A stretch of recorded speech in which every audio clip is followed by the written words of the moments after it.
So good afternoon, everyone. My name is Rahul Sequeira, and I'm the simulation engineer here at LaunchTech.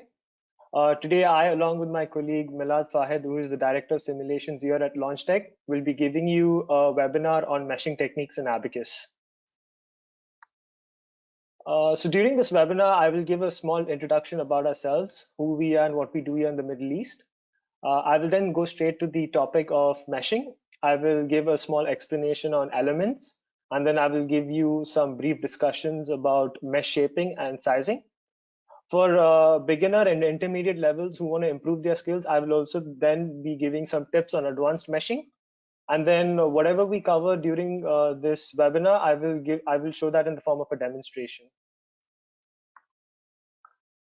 So a small detail about ourselves. So LaunchTech is a UAE-based engineering company. We are located in Abu Dhabi, and we specialize on mechanical simulations and advanced FEA modeling. We've got a strong partnership with our software developer, DassaultSystemes. We are their official sales distributor here in the Middle East region. We are also their official training, service, and development partner. So some of the services we cover is, as I mentioned, we are their software distribution partner here in the Middle East, and we mostly deal with their SIMULIA portfolio. Slowly, we'll be expanding also to their CATIA portfolio as well. Some companies might require our services for short-term usage of SIMULIA products, so we also deal with that. We give technical consultancies on how they can improve or maximize profitability in their operations. For organizations who are new to our portfolio of softwares, we give them an intrinsic technical training, and we also include certification and examinations for them so they can certify themselves if they need it. So we always, we always recommend our valued customers and clients to always get themselves certified when they have the time and resource. So an overview about what the SIMULIA package is. As you know, our main product is on ABAQUS, which was developed back in 1978, and Dassault SIMULIA has acquired it in 2005. Recently, we've even complemented ABAQUS with an optimization and durability analysis software. So EyeSight and Tosca are some forms of our optimization suites, which deal with either design exploration and topological analysis. For those who want to predict their fatigue or durability analysis of their parts in assembly, there is a software within the SIMULIA portfolio called FeSafe, where they can do such analysis. SIMPACT is a dynamic analysis of complex assemblies or a full assembly. So instead of doing it on ABAQUS, you could initially do the SIMPACT on you can do the dynamics on SIMPACT, and then you could either export the forces and the stresses on ABAQUS, which will do the full multiphysics and simulation, or you could even export it to our CFD solver, which is Powerflow and Xflow, which uses a modern lattice Boltzmann method to solve everyday fluid applications. And finally, we have also CST Studio Suite, which deals with antennas, electromagnetics, armatures in generators, etc. So that is SIMULIA. We are also going to soon start dealing with CATIA as well. So let's go straight to the topic. What is a mesh? Take this real part, for example. In order to convert it into a geometry, we need to use its first order approximation. So we use a CAD modeler, or within ABAQUS's in-tool CAD model to make the geometry. But in order to solve a structural analysis, ABAQUS actually uses a second approximation method, which is called the finite element method. And this method requires the part to be discretized into finite spaces of that overall model. So these spaces are called elements, which consist of different shapes, and these shapes consist of nodes. And the collection of elements and nodes is a mesh, as you can see at the top right of your screen. So within an element, which is actually a webinar of its own, I'll just give you a brief description of what they are. So they involve degrees of freedom, family, the geometric order, formulation, and integration. And there are two characteristics of a mesh, which I will, give a very expanded webinar on, which is size and shaping. So when you look at the characteristics of an element, you think about firstly the fidelity, how you want to solve your model in 1D elements, 2D elements, or 3D elements. Then you have to declare the family, how you want to solve that solid part, whether you want to solve it in the form of shell elements, solid elements, or you want to go with beam elements. Formulation is about how ABAQUS will solve your meshes, whether you want to solve your mesh using plane stress, plane strain, whether you want to include an acoustic equation towards your mesh, etc. During my webinar, I will include element order because it's important to know what it's about to understand shapes of mesh. But in general, it's about it's about the gradient, whether you're using a linear gradient or a quadratic gradient. And something advanced, element integration is about how many integration points you use in your mesh. So the more integration points you use in each element, the better are your stress outputs in terms of accuracy. And when we talk about characteristics of a mesh, we talk about two factors. We talk about the sizing or the refinement of the mesh, and then we talk about the shaping, how each element is shaped as. So in order to understand the mesh, we look at mesh codes. So in order to access this option, we actually go to the mesh and element type, or you could see it below the ABAQUS GUI. It's found at the message box. And this option can be found below the controls option. So if you can see the element type option, you could see the mesh codes here. Usually they're denoted like element in the form of element family, then formulation, then order, and element control. So for example, if you take this shell element, it's usually denoted as S4R, which S means it's a shell, 4 would represent 4 noded, and R is reduced integration. And then if you take this continuum, for example, the element family is first, so that's continuum. Formulation means it would be in 3D, then 8 node and reduced integration. Let's talk about mesh shape now. So in ABAQUS, actually the software offers a very good flexibility in how you want to mesh your part or assembly. You could either use quadrilaterals or hexahedrons, or you could use triangles or tetrahedrons. There's a third option called wedge, which is like an augmented version of both, using the quads and the triangles. So as you see here, your hex mesh is just using the hexahedrons. Tetrahedrons are just triangles extruded, and then wedge is obviously using the surface of the hexahedron, but within the solid region you have triangles in it.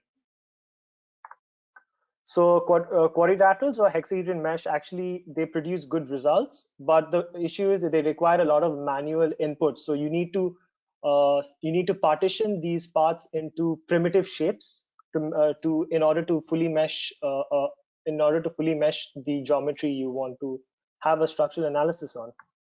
On the other hand, triangle and tetrahedron mesh are very linear towards arbitrary geometry. So what that means is, however complex your geometries are, the triangle or tetrahedron mesh can freely mesh onto that, despite how complex the geometry is.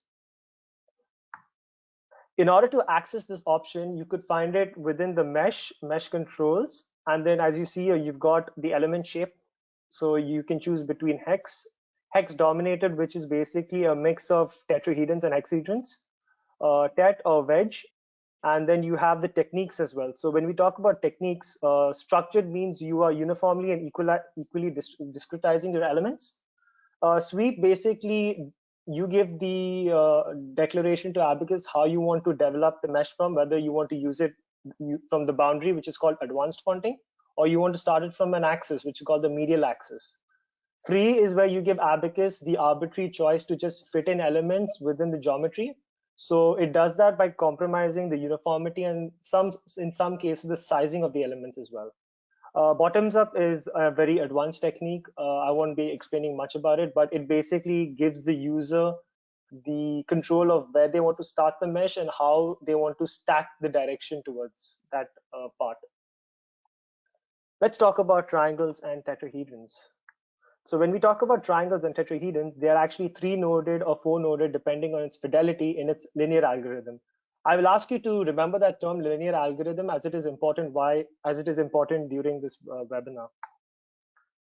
They're commonly used because of its independence of part and shape geometry. So for example, let's take this part. As you can see, there are different shapes that consists of this geometry, but a triangle is very independent. As soon as you assign a triangle into this part, it can immediately mesh without asking the user for any additional manual input. So such meshing is preferred when you have large assemblies or parts with highly complex geometries. When you talk about parts with highly complex geometries, you're basically talking about bones, or in some cases lattice structured 3D printed parts where using partitions can be very tiresome. The only cost with this arbitrary meshing is that because of the nature of the element, it has diminishing results. Another issue it has is it's very inefficient and expensive to compute just because of the way the element is stacked onto the part. So I'll explain why the issues exist. So if you take, for example, this triangle and then you support it and then you try a bending analysis. Now we know in bending that the triangle has to bend using a deflection curve. But I did mention that because this is just using a linear algorithm, this triangle is using a linear algorithm, the gradient is constant. So you don't really have a bend. You have something like this, which is not really the natural form of bending. So what happens is it creates something called a parasitic shear and locking. It basically steals energy and uses that energy elsewhere where it's not needed. And because of that, you're basically making you have issues with the element, and it has something called element stiffening, which basically means that your convergence seems almost impossible. One way in solving that is by, instead of using a linear strain triangle, you use a quadratic strain triangle. So basically your gradients keep changing and you could have curvatures when you bend. So it's very reflective towards bending deflections. However, with this, we are still not clearing that one issue that we have with computational time, and that's using triangles. They're very inefficient and expensive. So many would prefer using quadrilaterals.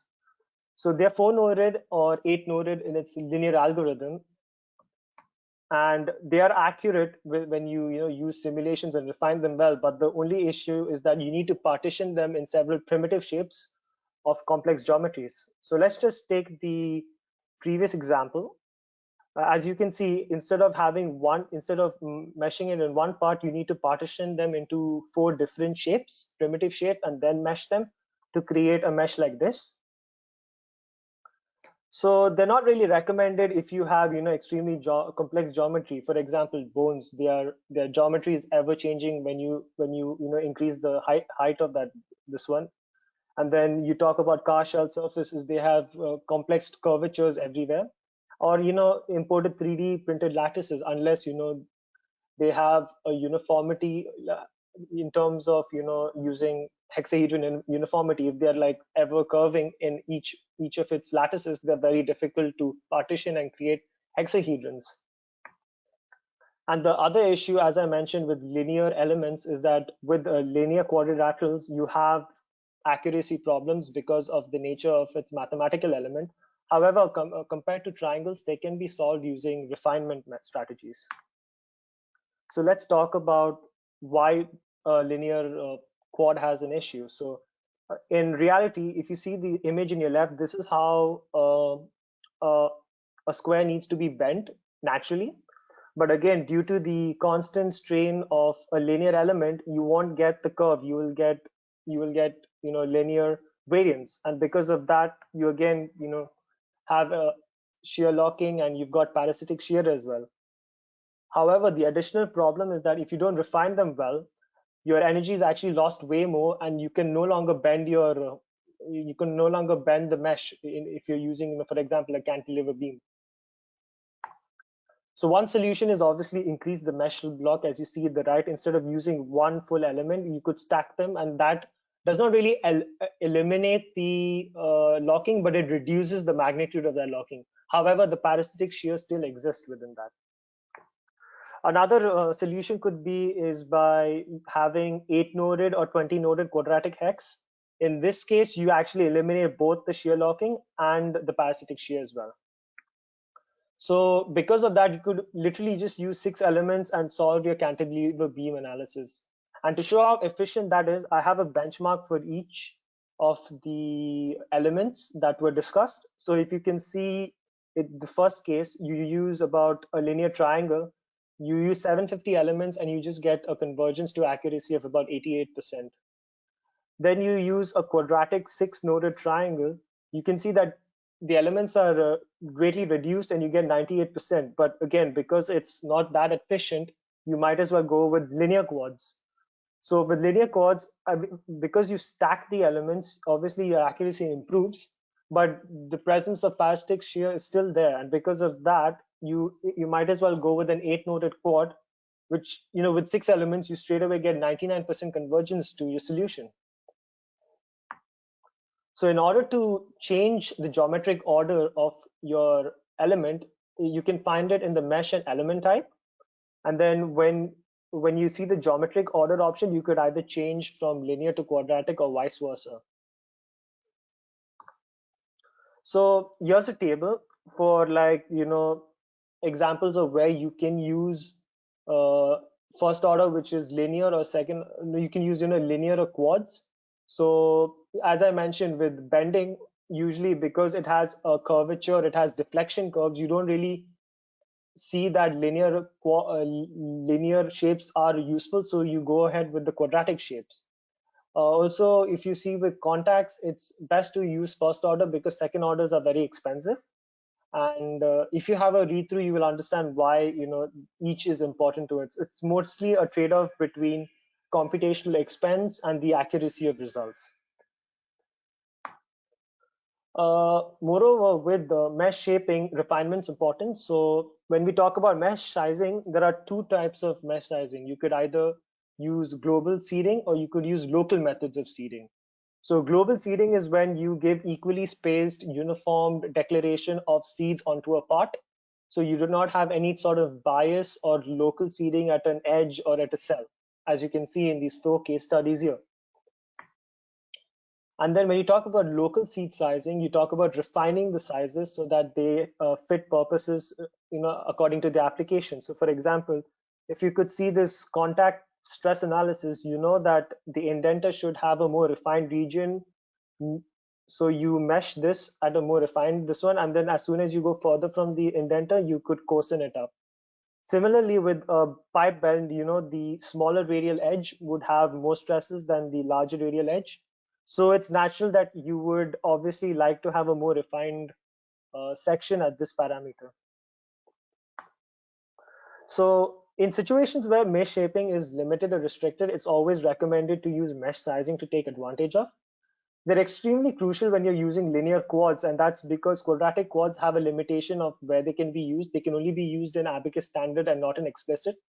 So when you're talking about Eulerian domains or dynamic analysis, it's best to use refinement strategies in order to improve the meshing and accuracy attainment of your results. And one thing to also mention is that there should always be a balance of mesh shaping and sizing for optimum simulation. Because if you're going to use too dense of a mesh, in one case, you're just probably wasting the computer resources and also your time in the end, which is extremely crucial in simulation. Let's go towards the advanced meshing tips. When we talk about advanced meshing tips, we see about one thing, the algorithm we give. So one way is how we can control the mesh we generated from. You could either use advanced fonting, which starts from the border, or you could have medial axis, which starts from the middle of the shape. Then you have mesh analysis, which talks about mesh quantity. So that can be found in the tools, query, and mesh option. And then if you have warnings regarding the quality of mesh, that can be found in mesh verify.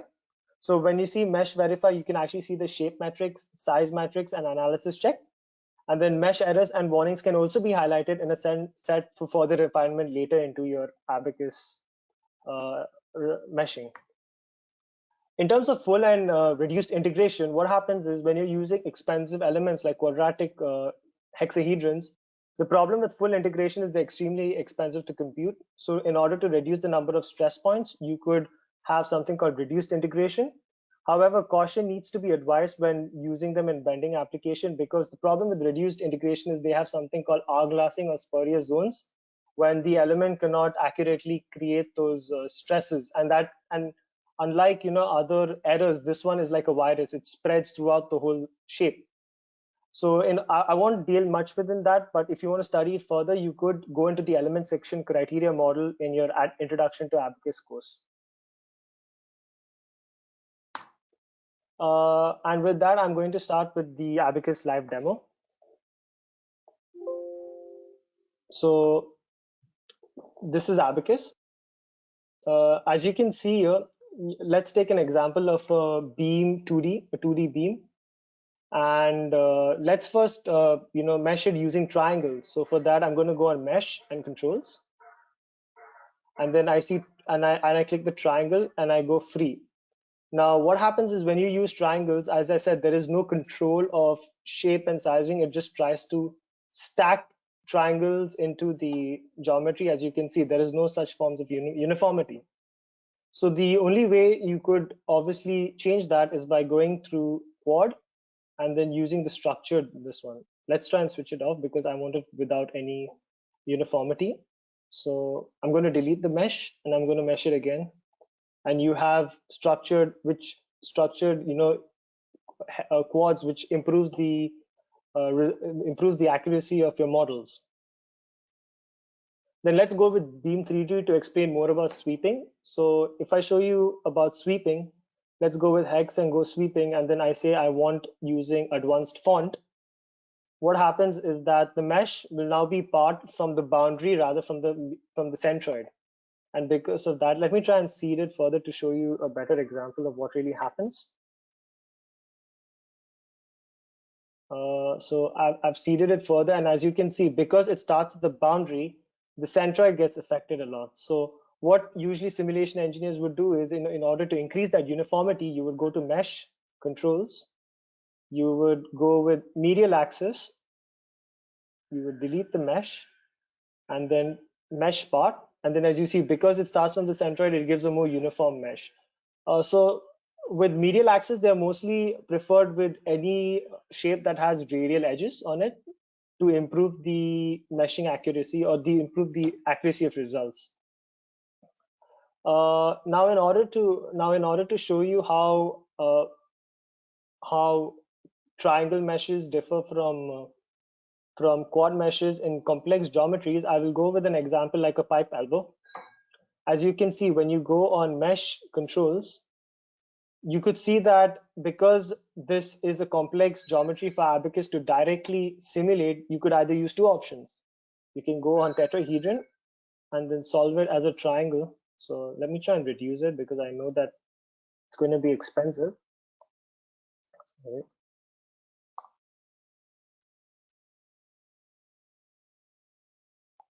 And let me try and mesh it. As you can see, this is one easy way of solving it. But the problem with this is that, as I mentioned, it's very inefficient. Let me try and use it. Let me try a partitioning strategy instead. So in order to do the partitioning strategy, you go back to controls, you highlight the whole pipe, and then you go onto the hex option and press OK. Now it shows that the shape is invalid. So in order to partition that, you go on to this option. There will be a create partition box, and I'm going to use one method which is called extending the face, or basically using the face as a cutting plane. So I click that and create a partition, and as you see, it already recognizes that this model can be meshed into a hexahedron now. And I'm going to use the second one, which is this. So in that way, it's now able to mesh into those hexahedrons.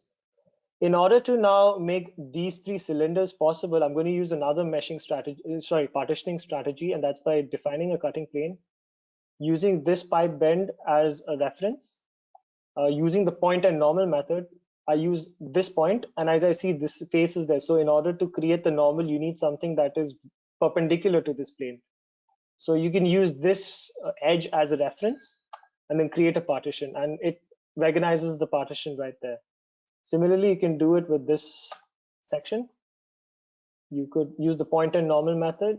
You use this point, and then you create the partition using this as your normal, and ABAQUS finally recognizes that the whole part can now be meshed into hexahedrons. So let me improve that. I will just use a sizing of 0.02, and then I will mesh my part. And as you can see, the issues with this is that because it's using advanced fonting, the mesh is non-uniform. So in order to change that, I'll just drag my whole shape and then go on to the medial axis option. And then I will mesh my part.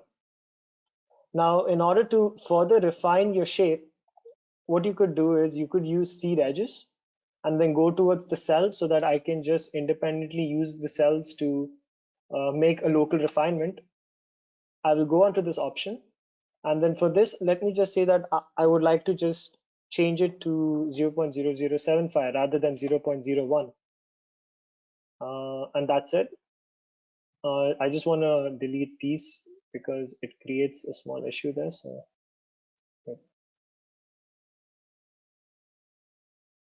yeah, so these are global and these are local. And now with the meshing strategy,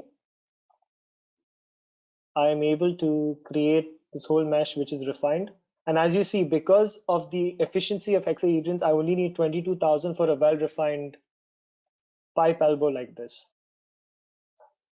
Furthermore, if I want to do further refinement to my mesh in terms of the accuracy, I just go to element type. I highlight over the whole part, and then the element type option is there. As you can see, it asks me whether I want to use a standard or explicit. So I would like to go standard. And since I'd like to have an extremely high result, I can go with quadratic, and I can switch off reduced education so I can have a full integration. So each of my element has 4 different shapes. It's especially important with statics. As soon as you go with probably dynamics, you don't really require full integration. You can go with reduced. So in this case, if I want a full static equation to get highly accurate results, I can do this as well. And then let's go with a more complex geometry. For example, like this bracket, for example. For that, I will go on my left screen and I need to just show some features. Now, because this requires a lot of partitioning, I've already partitioned many of the shapes. I will only show you 2 ways on how I partition the shapes that I don't need. Now, one way in how you could obviously improve, obviously change the mesh is by using a triangle which fits triangles into this geometry. So let me try and mesh the part. And as you can see, without any sort of control or uniformity, the triangles have been able to mesh the geometry. Obviously, because of the inefficiency of triangles, I'm not going to use the triangles, and I'm going to show you how to make sure that your geometries can be meshed in hexahedrons. For that, I'll just delete my part, and then I'm going to change that into hexahedrons. And I'm going to use the sweep option for this. So as you can see that this still is not able to this one. So for that, all I have to do is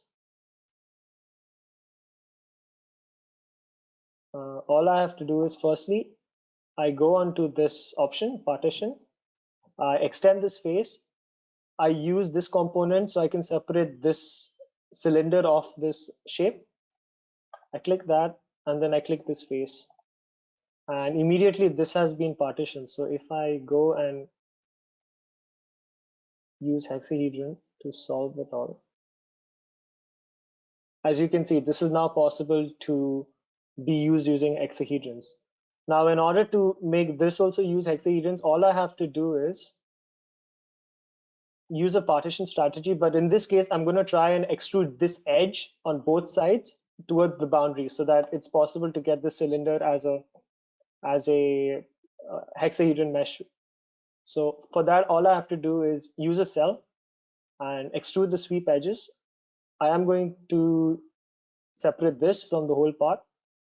Take this edge, extrude along a direction, and then use this direction so that the edge gets extruded to this boundary.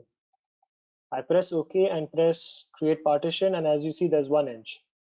The same way, I need to do this edge for the opposite direction. So I'm going to do that again. I'm going to separate this part. I'm going to take this edge. I'm going to extrude it along a direction. I'm going to use this edge as a guide. I'm going to flip that and create the partition. Now, when I go into mesh control and check the hexahedron now, and when I go to sweep, as you can see, my whole part is partitioned right now. And because of that, I can use hexahedrons and I get the whole part meshed into a very uniform mesh. Obviously, you can do some seeding refinements and solve your mesh accordingly. And because of that, you get this complete mesh. Now, in order to obviously do further refinements, you could extend your whole part and then change that into quadratic to obviously make your results very accurate. And that basically concludes our webinar for meshing techniques in ABAQUS. I hope you found this webinar interesting. And if you have any questions, the floor is open for that.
So one question is that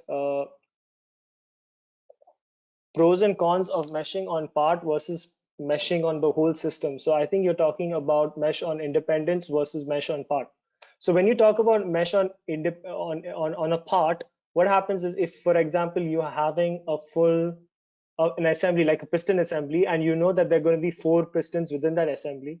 So what happens is if you know that the 4 assembly is going to have similar stresses, you might as well mesh it on one part. But if you mesh it on an assembly, what happens is if you could say that one of the pistons you expect there's going to be more stresses. So if you want to refine that one, when you go on the assemblies option, you instead of using a mesh on part, you do mesh on instance. So you could only mesh on that part. So for such cases, for example, then yes, meshing on part is suitable. But when you have options where 3 or 4 of the parts are equal, and because of that one anomaly you want to refine it further, you could mesh on like that assembly.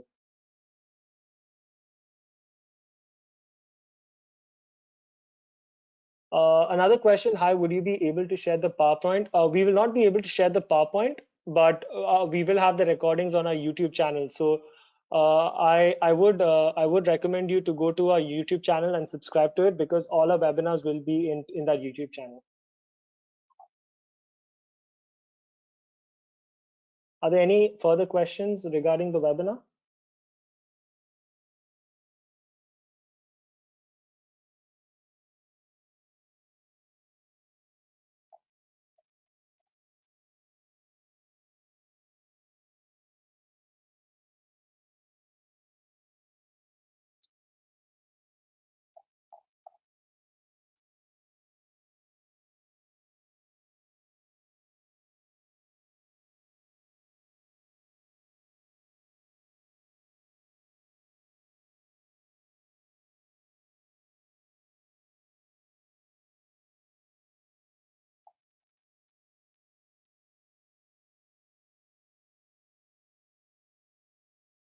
All right, so I have one more question. Is Abacus able to create geometry from STL?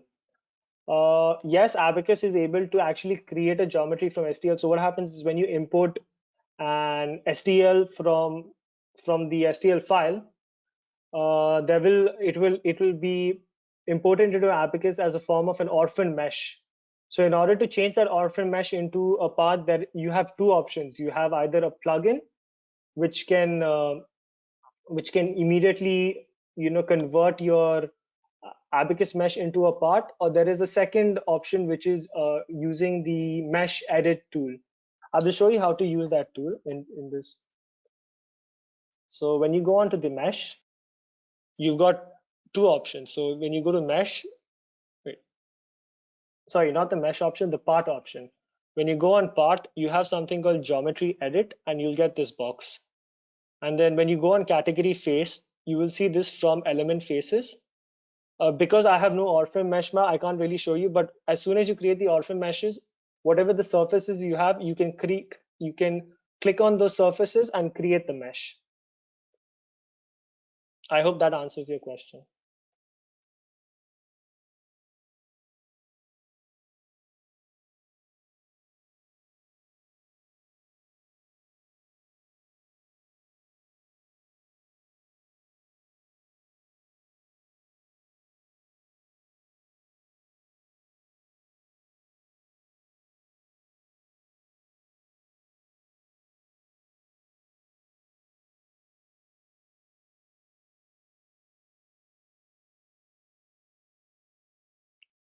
So I have another question. I read about adaptive meshing on the Abacus manual. Can you explain what it is? So basically, the adaptive meshing technique in Abacus combines the feature of a pure Lagrangian analysis and a pure Eulerian analysis. This type of meshing is often referred to as also an arbitrary Lagrangian Eulerian analysis.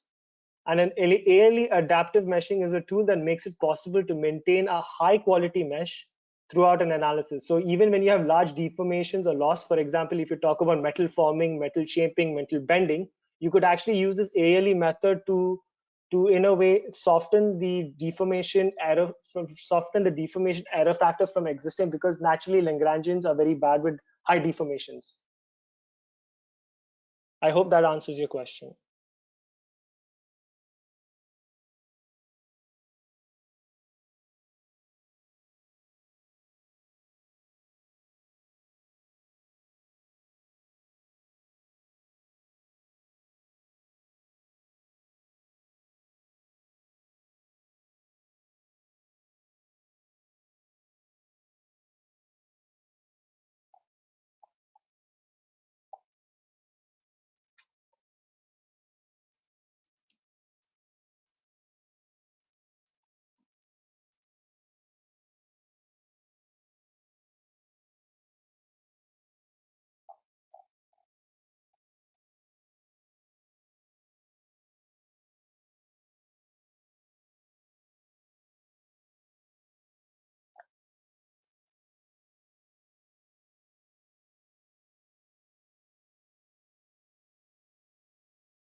All right, I believe that concludes our question section, because uh, I don't believe there are many questions. So thank you all for attending this mesh webinar. I hope you found a good insight on how to mesh properly using Abacus. Feel free, if you have any question regarding the webinar, we will answer it to you on email. If you have any questions, we are always happy to support you in terms of in this webinar and in general. Have a good day, everyone.